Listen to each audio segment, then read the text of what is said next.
वृंदावन की रहनी क्या है, क्या भाव लेकर यहां रहे। धाम अपने स्वरूप का दर्शन कराए, धाम वस्तु की प्रसादी हमको दे, धाम अपने स्वरूप की अनुभूति हमको कराए। जो धाम में रहने की विधि है उस विधि से रहे ना। और धाम में रहने की विधि क्या है? पहले तो बस के वृंदा विपिन में इतनो बड़ो सयान, और फिर जुगल चरण के भजन बिन निमिष न दीजे जान। और भजन भी किस लिए हो? मेरे रहने से, मेरे होने से, मेरे करने से।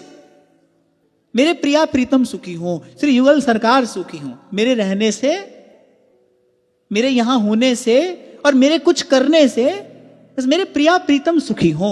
ये भाव लेकर यहां पर रहिए। तत्सुख सुखित्वम, ये प्रेम का प्राण है, ये उसका मूलाधार है।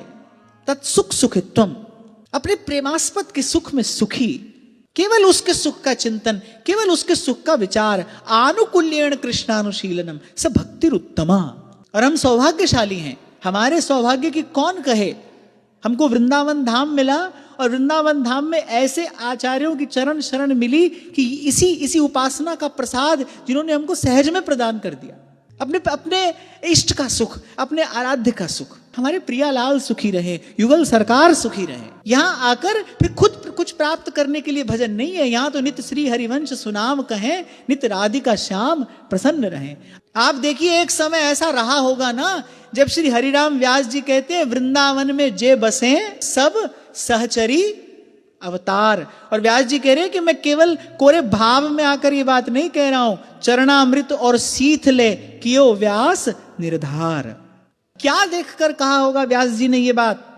इतना बड़ा वाक्य व्यास जी कह रहे हैं, क्या देखकर कहा होगा ये कि भाई यहां जो भी बसता है ना, वो राधा वल्लभ और कुंज बिहारी के सुख का विचार कर रहा है। वृंदावन में रहने की योग्यता क्या है?